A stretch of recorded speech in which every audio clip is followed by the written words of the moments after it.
Прощавай, мамо и татко,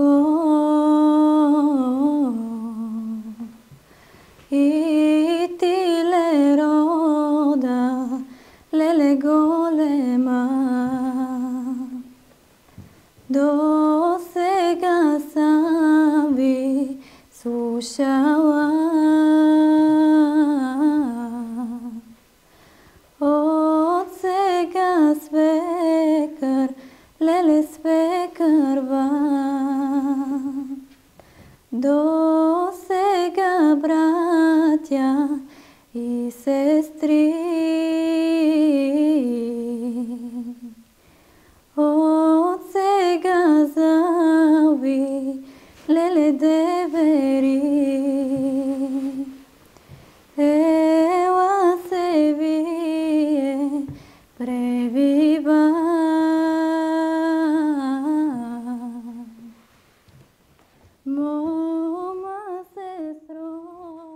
Много сватби се правиха на времето с огледи, му викаме тук в селото.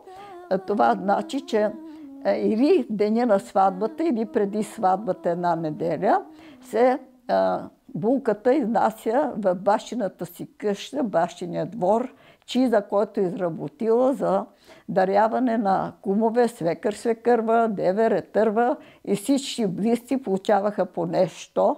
И аз от тогава започнах да правим и цялата ми сватба е било всичко с будера. Даже и колегите ми идваха на моята сватба и на всички им подарих по едно каре българска будера.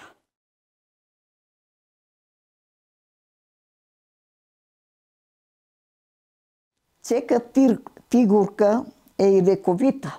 Не направо тия шевици са създадени традиции, внася спокойствие, внася красота, естетика, човек да се радва, че е направил нещо. Остава. Ето, от моята баба останала спомен, аз оставам на моите внучи спомен, а каква ще бъде съдбата на тези будери утре ден, не знам.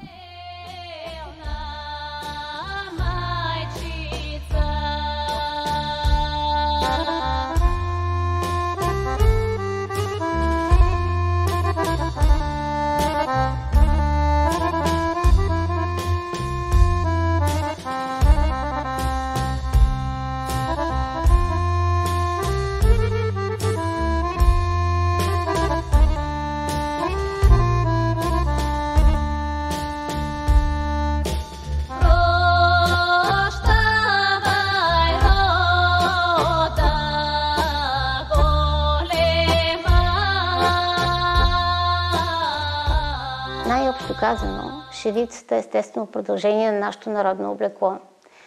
Ако се върнем в малко по-старо време, нейният първоначален произход или символика и начало на нейния път е може би от татуировките и рисунките върху хората, където с течение на времето след това по естествен път самата шевица се е пренесла върху нашето облекло.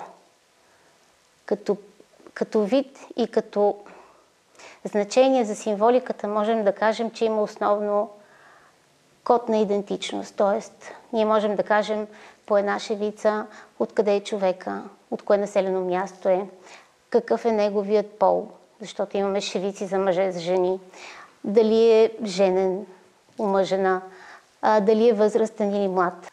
Що се касае до другата и функция на самата шевица, мога да отлича нейната апотропейност, т.е. нейната предпазна функция. Не случайно шевицата се е поставила на отворите на ризата, на пазвата, на ръкавите, на самите поли на ризата, с идеята да предпазва от зли сили и лошо влияние, т.е. да пази от болести, да пази от лоши сили, да има благоденствие човека и така нататък. В нашата шевица са закодирани много древни символи, като символика, но за съжаление, с течение на времето, жената е придобивала едно влияние на предметите от околната среда. Т.е. всяка една шевица, например, е кръщавана с предмети или неща от заобикалящия ни свят. Да речем, имената на шевиците са били имена на растения, имена на животни, имена на майстори, които са ги правили, имена дори, ако щете, на неща от бита, като предмети. Нашите шевици са изключително разнообразни като техника, като вид. Може би, ако трябва да систематизираме най-общо казано, шевицата като техника на бродиране най-напред, можем да кажем, че навсякъде, например, е бил разпространен кръстатия бод. Той се счита и като най-древен. Също така част от полегатите бодове са били много разпространени навсякъде в цяла България. Като друг вид прилика по региони, в шевиците можем да кажем, че имаме едно, да речем, взаимстване по съседство или по близост на регион, както, например, сещам се в момента за един пример, така наречените запески по полите, самоковските са дошли от същите запески в Разложкия регион. Ето ви един пример на сходство и на взаимстване. Като разликите наистина са много, но това, което можем да кажем, е, че имаме една строга каноничност във всеки определен регион, за етнографски регион на България, който се обуславя също така и от географски фактори. Например, в един планински регион е нормално да имате едно сукманено облекло с малко по-дебели дрехи, с по-различен вид шевица, което да договаря на същите дрехи. В един по-равнинен регион можете да забележите, че има по-леко двупрестилчено облекло, което се обуславя като фактор от географския регион. Най-общо можем да кажем, че бродерията бива броена и неброена. Тоест, броената бродерия, вие трябва да следвате определен брой нишки в определен ред, да връщате в определен ред. Другия вид бродерия, неброената, обикновено се извършва по определена рисунка. Например, в Дупнишкия регион тя е била правена с мастило от бъз, се нанасило, имало специални жени в селата, наричали са ги писари, които са очертавали мотивите на самото шеве, така се казва най-големия мотив на ръкава на дупнишката риза, очертавали са мотива, след това самата жена с свои добити произведени конци, обикновено домашни, е насновавала контурите и ги е запълвала. Една фигура се работи за 8 часа, съм засичала, на времето на кафявата рокля, а другата от Людмила Живкова е повече, защото се работи с... първо се скори роклята, направи се полуготова да бъде, зависи от модела, за да може върху ръбовете да се положи канавата и се шие върху канавата. Така че е различно времето. Просто съм засичала за колко време една фигура може да направи. За мен няма трудна шевица. Моделчето и друго, понеже имам силна зрителна памет, като видя конците, после отивам някой модел, като видим, отивам и си ги купувам. Повече съм работила с дрехите, и другите неща, с коприна. Това е за мен едно лекарство. Това ме е спасило от много неща. За мен времето, нощта беше ден. До късно будирам. В 3 часа понекога съм си легнала да спя. В 6 ставам оправям децата за детска градина. Понекогаш ги водим и аз на детска градина, некой път майка ми и след това заминавам на училище.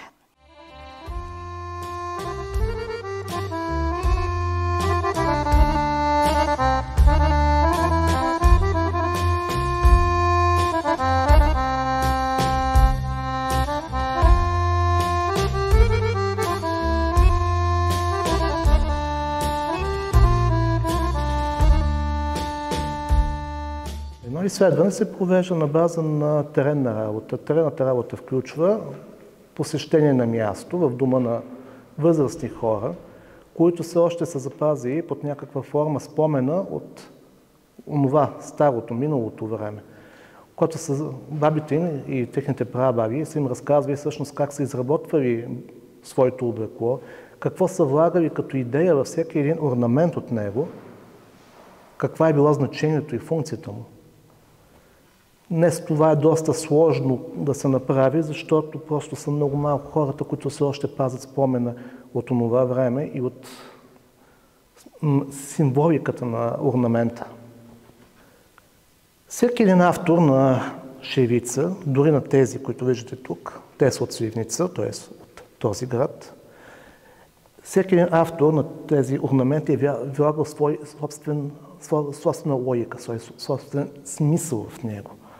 Няма да видите една шевица да се повтаря с друга шевица.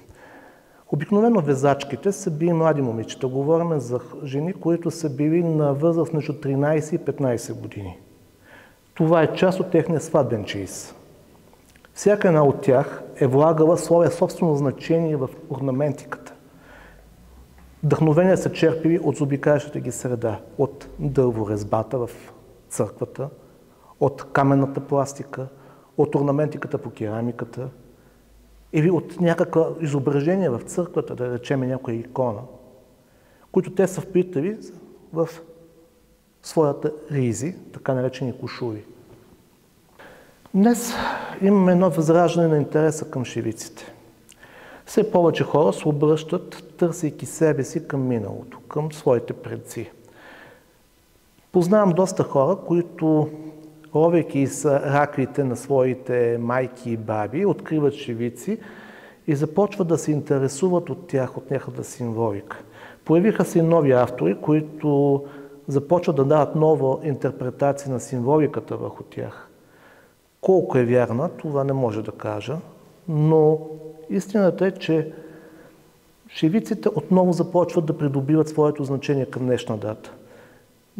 Примерно при мен в музея са идва и хора, които са искали да снимат шевици, защото колкото и да е странно да ви прозвучи, са искали да си ги татуират върху тялото. Така че имаме го дори и този момент. Мога да кажа, че нашата шевица е толкова разнообразна и красива, че с право можем да се гордеем с нея. Тя е нещо като нашето ДНК и нашето лице пред света. Наша цел и задача е да се стараем, доколкото може да я възпроизвеждаме така, както се правили нашите баби и майки, за да можем да опазим и да предадем правилно на поколенията в бъдеще.